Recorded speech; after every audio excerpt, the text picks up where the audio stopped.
Coming up tonight on YCN News, an update on the James Robarge trial. We learn about an all-day kindergarten program in Claremont and Cornish. And Valley Regional Hospital in Claremont works to restore behavioral health services.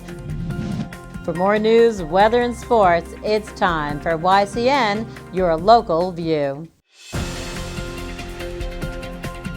Now, your daily digest of the Dartmouth Lake Sunapee region, southern Vermont, and Windsor County. News, sports, weather, and all that is happening in our area. The news on YCN, your local view. Good evening. It's Thursday, January 22nd. I'm Laura James. Welcome to YCN News. Witnesses testifying for the prosecution against defendant James Robarge paint a picture of a man with a sometimes violent temper when arguing with Robarge's wife, Kelly. James Robarge, formerly of Charlestown, New Hampshire, is charged by authorities for allegedly murdering Kelly Robarge on the day she filed for divorce from James. That June 27, 2013 day is the same day Kelly went reported missing to police. The remains of her body were found about 10 days later in Unity, New Hampshire. Her death due to homicidal violence, the state medical examiner ruled. As the trial enters its second week, jurors have heard testimony from both of the couple's adult daughters, Sierra and Gabrielle, that according to WNTK, and testimony from police, including New Hampshire State Trooper investigative technician Michael Bright, who told the court that a bloodstained car trunk mat in the Volkswagen that James Robarge abandoned on June 27th matched Kelly Robarge's blood type.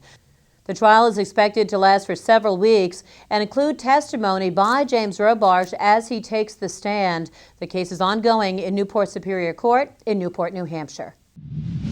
Providing full-day kindergarten in Claremont and Cornish is one of the best ways to get children off to a healthy educational start. One of the school districts in SAU 6, which is led by Superintendent Dr. Middleton Goodwin, already has full-day kindergarten. That's in Unity, New Hampshire. Now, says McGoodwin, is the time that all of the SAU 6 schools need to offer the same benefit to its youngest students. The wish is there. Now funding is there if voters approve the budget in March. Still, shaping a budget to allow for full-day kindergarten remains challenging. Plus, changes are in store for students on the other end of the age spectrum. That's at Stevens High School, Superintendent McGoodwin explains. Last night, the school board approved a $31 million budget that does include full-day kindergarten for the Claremont School District, which is an enormous step forward. Full-day kindergarten is an investment in the children's education at the onset, and the research is very, very clear that children who experience full-day kindergarten have fewer referrals in special education as they move through the elementary.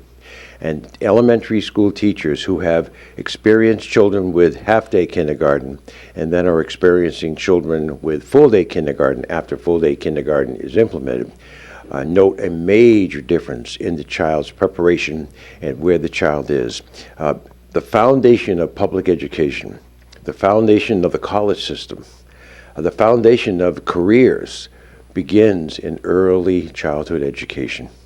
And so full-day kindergarten is an investment in the child's foundation for their future. It's not something that's nice to have. It is critical. And the research continues to show that. Almost 80% of the school districts in our nation have full-day kindergarten, not by coincidence. And so I'm delighted that the Claremont School District has supported this. The challenge has been funding. We began the fiscal process for 2015-16 with a $626,000 fixed cost increase. $200,000 of that approximately was collective bargaining. We knew of that. But the New Hampshire State Retirement System, as well as medical insurance increases, made an enormous impact. And then the school board, looking at the tax rate, being sensitive to the Claremont community with our $12.5 million bond for the renovation of the high school and investment in energy conservation, realized that there is a capacity limit here. And I'm very sensitive to that. So they said to me, come back with a budget for 15-16 that is level funded.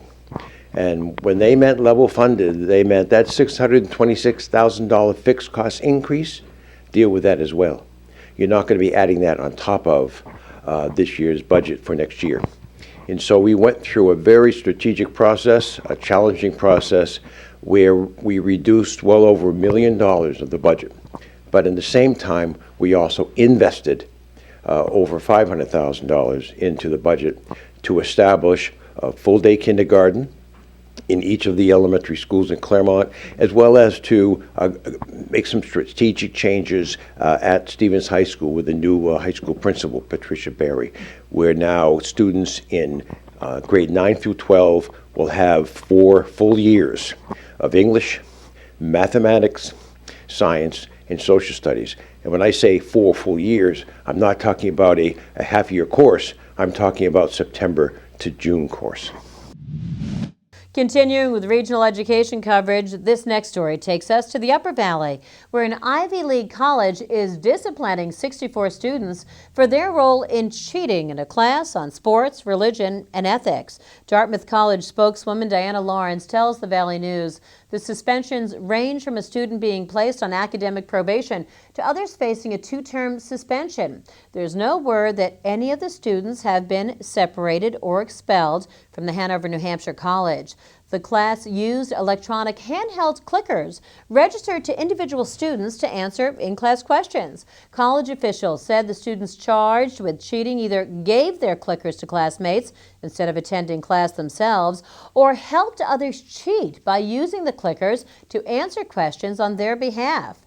Dartmouth professor and chairman of the religion department, Randall Balmer, alerted college administrators to the possible cheating scandal.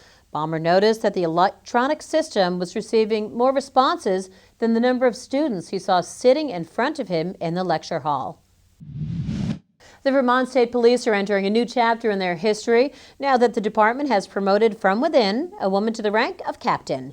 Ingrid Jonas of Waterbury, Vermont, was promoted from lieutenant commander of the Internal Affairs Unit to captain. Jonas has served as lieutenant since 2012, says VSP Director Colonel Thomas L'Esperance. Jonas's new assignment is commander of the Staff Operations Section. Jonas became a member of the state police back in 1998. Prior to police work, Jonas worked as a victim advocate and educator regarding domestic and sexual violence. Jonas earned her bachelor's degree from Sarah Lawrence College in Bronxville, New York. She grew up in Vermont. After the break, we'll learn what steps Valley Regional Hospital in Claremont is taking to restore behavioral health services.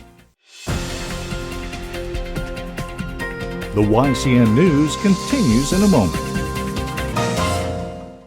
Welcome back to YCN News. I'm Laura James.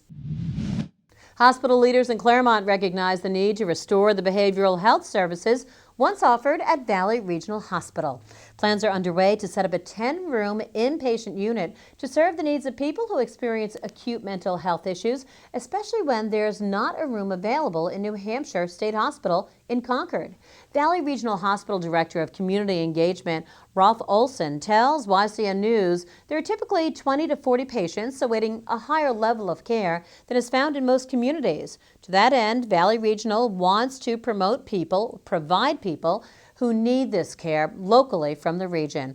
Olson says patients who might come here from another community might be transitioned from Claremont to the New Hampshire State Hospital, if appropriate, or return to their home community where they would receive any needed follow-up services upon completion of care at Valley Regional. We do not anticipate that offering this needed service would encourage anyone to move here, a concern raised by some Claremont residents who fear extra burdens on an already cash-strapped social services department, namely the City Welfare Department. Olson says hospital administrators are now awaiting a legislative or New Hampshire administrative decision that would provide the funding Valley Regional would need to renovate existing space within the hospital for the behavioral health unit. Turning to public safety news now, Sunapee police are charging 2 Claremont residents with drug-related charges. 23-year-old Robert Stockton of 747 Hanover Street and 22-year-old Brady Miller of 2 Yale Street were arrested by police on January 17th after a car stop and search. Sunapee police officer William Latigna had reason to believe the presence of illegal drugs within the car driven by Stockton. Police found quantities of marijuana and prescription medication for which Stockton did not have a prescription. Sunapee police officers found other items within the vehicle allegedly indicating that Stockton was in the business of selling these illegal drugs. Those items included a scale, bags for packaging drugs, and a ledger containing names and contact information for previous sales. Stockton is charged by police with acts prohibited, possession of drugs, and the more serious charge of possession with intent to distribute. Stockton is being held in the Sullivan County House of Corrections on $2,500 cash bail. He faces a March 3rd district court date. Continuing with Lake Sunapee area news, there is a new president and CEO of the Lake Sunapee Region VNA and Hospice. Its board of directors announced today that Jim Colhane will take over the leadership reins from Scott Fabry. Colhane earned a Master of Business Administration degree from the University of New Hampshire and a Master of Social Work from the University of North Carolina at Chapel Hill. Colhane brings more than 12 years of relevant health and home care experience to the agency, says Development Officer Kathy Raymond. Colhane has had leadership positions at Health Source Rehabilitation Hospital, Concord Regional VNA, and most recently, the Visiting Nurse Association of Manchester and Southern New Hampshire, where he served as Director of Home Care.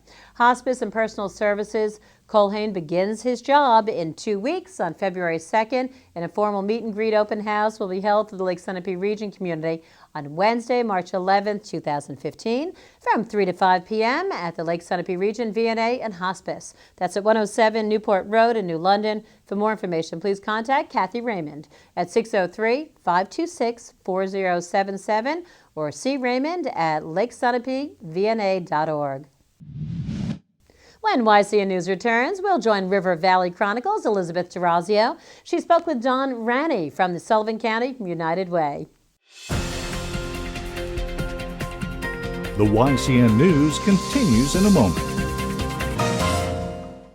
Welcome back to YCN News. Some sunshine around the region today. Let's see what's coming up weather-wise as we head toward the end of our work week with Matt. Thanks, Laura. Prepare for the possibility of snow this weekend. Tonight we'll start off with mostly clear skies with a low around 10. Friday will be mostly sunny with a high near 29. Friday night will be partly cloudy with a low around 18. Saturday there will be a 30% chance of snow after 3 p.m., then partly sunny with a high near 33. And Saturday night will have a 30% chance of snow showers before 9 p.m., then mostly cloudy skies with a low around 21. Snow Country Snapshot is brought to you by Bubba's Bar and Grill in Newbury, New Hampshire. This week, the Snow Country Snapshot is hanging out here at Wisp in Maryland. Yes, you heard me correctly. I said Maryland. They've got that lake effect snow, which means 150 inches annually. We are at the Sundown Yurt Village, new to Wisp this year. Right behind us is our new learning center. We have brand new equipment with the beginner in mind. They can get their gear, come right out the door, and we'll get them going on our brand new teaching terrain. Ski areas built their base so big with snowmaking they can bounce back from relatively any weather. Mount Sunapee has some of the best groomers around. And the terrain park is in tip-top shape for the Throwdown Showdown, a slope-style event with big prizes on the line. Whaleback's Rock the Hill is back Saturday with snowmobile drag racing up the hill under the lights.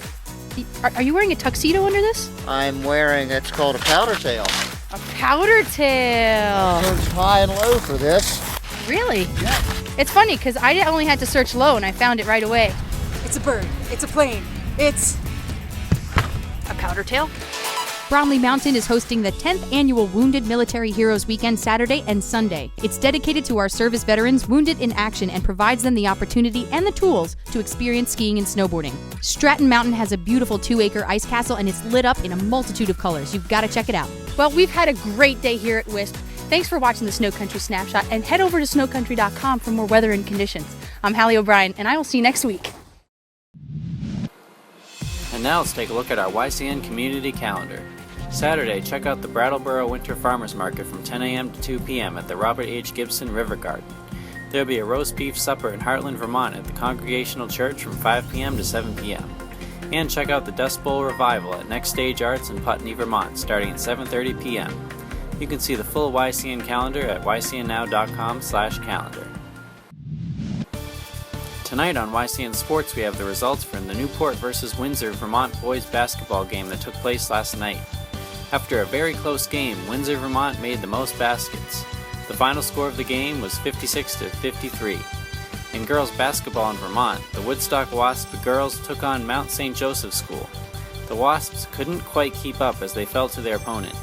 The final score for that game, 55-36. Woodstock will travel to West Rutland tomorrow night for a game. Thanks so much, Matt. When YCN News returns, John O'Connor is here. He's with Capital Connections, and we will conclude that conversation with Neil Kirk, New Hampshire State Rep. The YCN News continues in a moment.